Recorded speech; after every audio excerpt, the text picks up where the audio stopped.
Obviously, the week can't end fast enough for the stock markets. Let's take a look at what we're watching.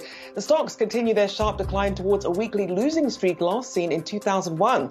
Between stubbornly high inflation, mega cap declines, the retail wreck and recession fears, should you be buying the dip, holding your cash or trying a new strategy altogether? Our markets guests help us digest this volatile week. And global stocks lost an estimated $11 trillion so far this year. Investors are looking for safe havens as people are watching their 401ks tumble while inflation drives up everyday expenses and eats into savings. Now that stress is taking a toll on our mental health. We'll have expert insight from a financial therapist on the ways to manage. Plus, if you're trying to get away this summer, find out why some airline experts are bracing for a summer of chaos as demand rebounds faster than expected. Tips on what to expect, best places to go, and how to get the most bang for your buck this year. I'm Rochelle Cooper along with Dave Briggs and Shauna Smith.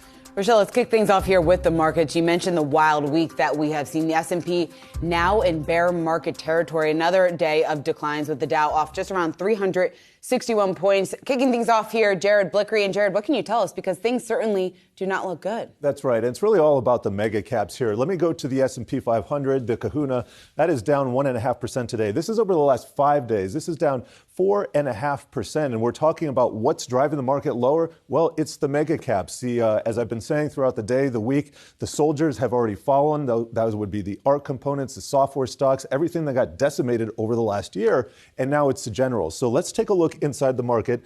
This is our global indices. I made a heat map out of all the indices in the world. What do you notice about this? This is 5 days. Almost everything else is green except for this bottom row here. So we see the Nasdaq down the most, and then you get into the Russell 2000. But other than that, we're not looking at a lot of losses. So this kind of supports my theory that it's really the mega caps that are capitulating right now. And let me get to the Nasdaq 100 where we can see some of the carnage. And again, this is a 5-day look. So if you add up Apple, this has lost $220 billion this week alone. You add that to Alphabet and Tesla, you get a cool $500 billion in losses.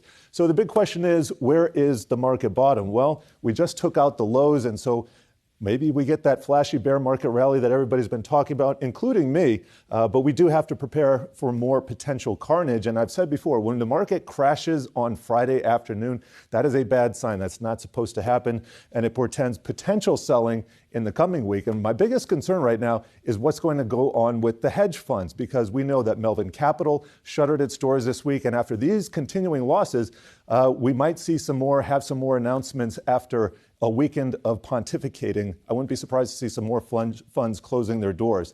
Let's go to the VIX. I want to check that out before we go away. That's still elevated above 30. Taking a look at the 10-year T-note yield, that is off a little bit, but still in the high end of its range. So we're really not getting a lot of signals here or a lot of clarity. We just have to be a bit defensive. Boy, is it ugly out there. Jared, thank you, my friend. Appreciate it, as always.